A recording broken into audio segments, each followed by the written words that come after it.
February was my birthday month, and oh boy did the Leafs give me a variety of presents. They also wished me happy birthday on Twitter, which the admin of the Leafs Twitter, I love you, you're so cute.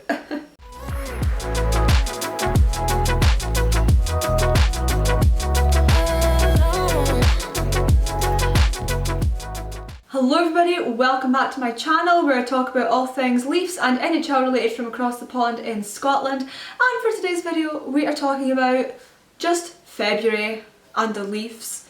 Basically, I'm doing a quick roundup of everything that happened as a Leafs fan in February. As I said, a quick roundup, so a lot happened this month, so we better jump in. So the biggest thing, obviously we have to talk about the O'Reilly trade, which I haven't actually done any video on because deadlines and work and just chaos. But when this broke at 4 AM my time, my phone went crazy, doesn't cover it. It was 4 AM and my phone woke me up because all of the Leafs group chats and notifications I have on just went absolutely crazy. So at 4 AM I woke up, found out the news, and I even tweeted about it at 4 AM because the Leafs rule my entire existence. So this is like old news now, but it's a February recap, so just to break it down quickly, the trade involved 3 teams. It involved the Leafs, it involved St. Louis, and it also involved Minnesota. And obviously Ryan O'Reilly is a Cup veteran who, although people say he's been in a slump this season, he certainly hasn't been since he came to the Leafs. We also got Noel Acciari, and this was all in exchange for just some picks, Abramov and Gaudette, which really wasn't much to give up in return. Not only this, but 50% retention from St. Louis on O'Reilly, and 25% retention from Minnesota in that deal. So the Leafs are paying 25% of the rest of his salary. How you couldn't be happy with that, I have no idea. This trade really added depth to scoring, which the Leafs needed.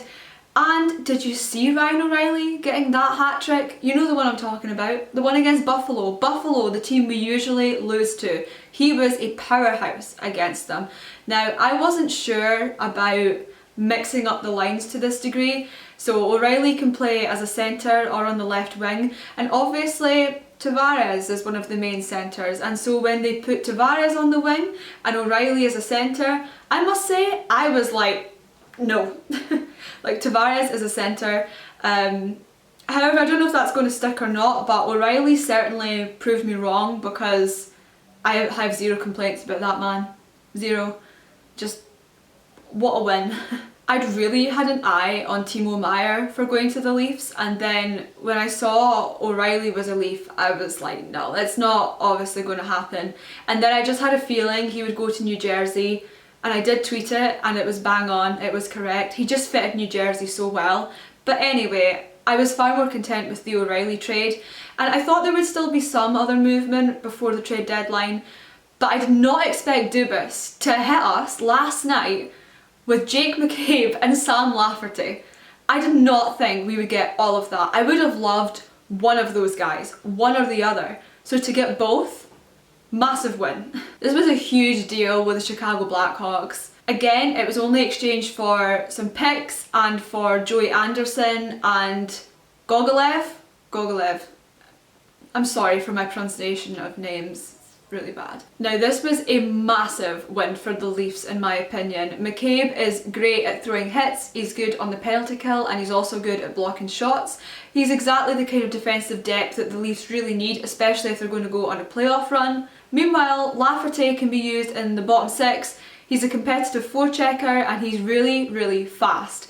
Now, these seem like 2 additions that will just fit really nicely into the team, and Dubas got them for such low cost that I am still in shock. So obviously the trade deadline is not up yet, so there may still be another move. I think there's still one other one to come. Dubas is going all in here and I love it. I just think that exchanging picks which have the potential to be good in the future versus picking up players that are good now is just the perfect move for the Leafs. You know, Austin's contract's coming to an end reasonably soon.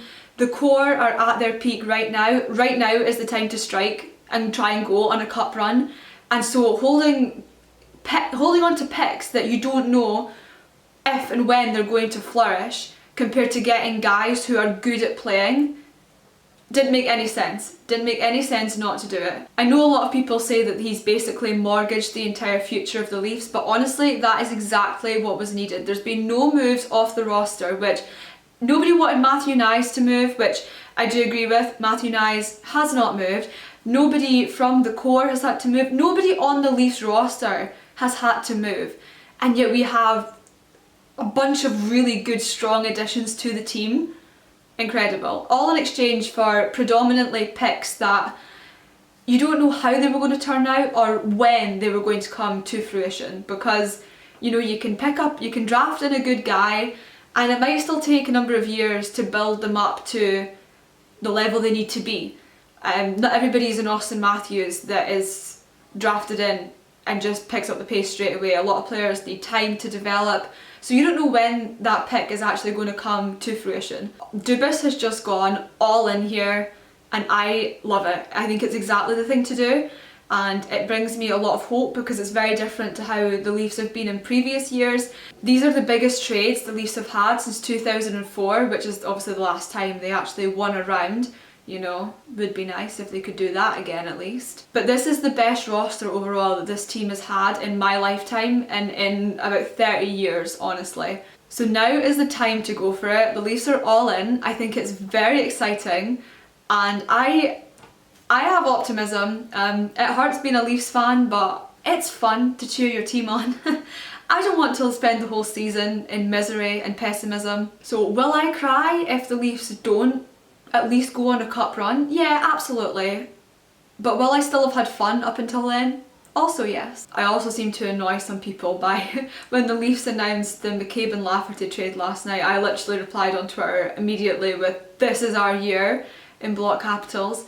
People seem to think I was being a jinx, or that I did get a couple digs that because I have only watched the Leafs for a certain number of years compared to some people who have watched them for like 50 years, that apparently that's the only reason that I'm optimistic. But I now make it a goal of mine that I'm still going to be having fun cheering for the Leafs 50 years from now, because it looks like a horrible way to live, just being miserable about the team that you're supposed to cheer for. Sports are meant to be fun, and I think people forget that, is my entire point. But the trade, there's still probably more to come, but so far, a win. Dubas, I applaud you. So also in February, we found out that Jake Muzzin would be out for the rest of the season, which obviously is super unfortunate, but his health should come first. You know, he's got family that he's to think about, and he needs to focus on just getting himself and his health back to a better level than it's at. So as devastated as I am to see that he won't be back, I just wish him all the best and wish him a speedy recovery. I also want to touch on Austin Matthews because of course I am like Austin Matthews' #1 fan, and obviously his goal scoring hasn't been at peak lately. That is until him and Mitch Marner get put back on the same line together, which they did the other night, and Austin scored 2. And I just think, a couple points here. One, a player doesn't have to be scoring all the time in order to be good and effective, especially not when they set the benchmark so high last year with the number of goals that they scored, and especially not when they've missed a fair few games and had some injuries this year. But I like seeing him and Mitch back together, and I hope it stays that way because those two just have this magic chemistry that I don't think anybody else has with Austin. So if you want him to remain an elite goal scorer, you also need to give him the tools to do so, and him and Mitch definitely have that chemistry that means they should be kept together. And for the last section of this video, because I said this would be a quick roundup, we'll just finish up with some stats and some scores. I love myself some stats. So at the end of February, as of right now, the Leafs have finished 4th in the entire NHL and 2nd in the division. So obviously, you know, we're playing Tampa in the first round, and if we get past that, we face Boston, which that is the toughest thing in the world. Like, the differences between East and West is just, it just bamboozles my mind. But anyway, we know what we need to face, we know our enemy, we just need to go for it. And with a stacked roster like that, this is the best shot that we've ever had at doing just that. And then scores throughout the month of February. February was a quieter month for fixtures because of course there was the All-Star break at the start of the month. There was 9 games in total in which the Leafs had 3 losses and 6 wins. They started off with a rough start against Boston where they lost 5-2, but I mean, it is Boston. And then they had that little Columbus away and home series and they won and lost one of each of those. This followed up with wins against Chicago and Montreal, and then they lost against Chicago, which is okay. You can't win every game, that's what makes sports fun. And then as I'm filming this, they have 3 straight wins currently against Buffalo, Minnesota and Seattle. So that is your Maple Leafs roundup for the month of February.